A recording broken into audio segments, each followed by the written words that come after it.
Yeah, look, I mean, coming into that quali off the back of P3, it was all about who was going to be third. And suddenly Q1, Max went quickest. And you think, hang on, a McLaren sandbagging here. And then Q2, we were right there again. And then, the unfortunate accident for Lando in Q3, there were only 4 cars with 2 new sets, which was the 2 McLarens, George and Max. And thankfully, Lando was okay, but it left it right on the cusp. Do you do 2 times, of which there was 25 seconds margin, or do you just hang in there and just do 1? And we elected to do the 2 times, which puts you under pressure, because if there's any issue at all, you've lost that margin.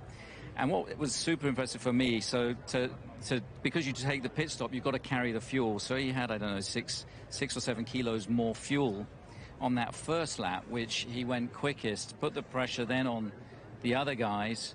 And then again, his last lap was outstanding, and to get that pole, our second in the last 3 races, is really rewarding, and a phenomenal performance by Max and the team, and obviously good to have Yuki, up there in Q3 as well. Yeah, absolutely incredible stuff. It was an incredibly well executed Q3 especially, but obviously the car seemed to come off live at night. Yeah. But where you were in FP3 to then make that transition in qualifying, did you change a lot to the car between the 2 sessions, or was it just the conditions and everything working in the evening? Well, of course, the engineers are continually looking to optimize the car, and I think the setup changes that we made definitely helped, and it gave him a car that he felt he could really attack with. But when you look at the margin, I think we all came out of P3 almost slightly depressed, thinking, Christ, it's a battle to be on the second row here.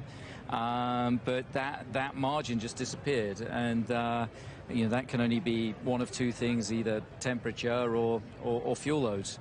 So fantastic for Max and the team to get our second pole of the year. Again, I echo that. A fantastic pole from Max. He always looks at these driver tracks like he's going to make the difference between, what a car that maybe should be on pole and a car that is finally on pole.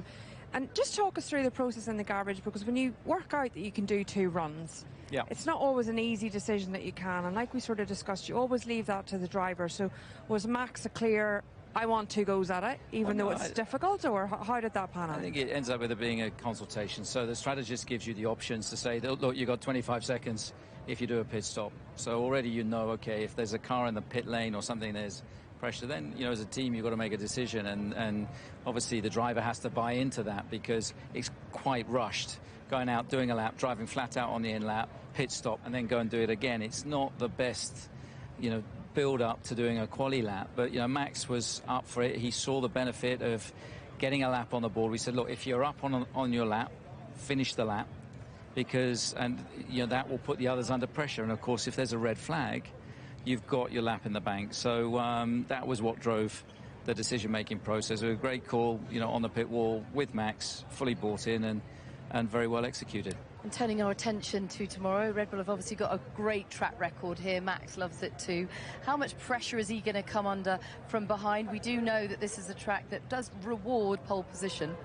It does, because you have the fresh air. So if you can convert the pole, you've got that benefit of running in the clean air, not being in the turbulence of a following car. But what we've seen this weekend, the McLaren is very, very quick, particularly in race trim. So I think we're going to have a hell of a fight on our hands to try and keep Oscar behind us.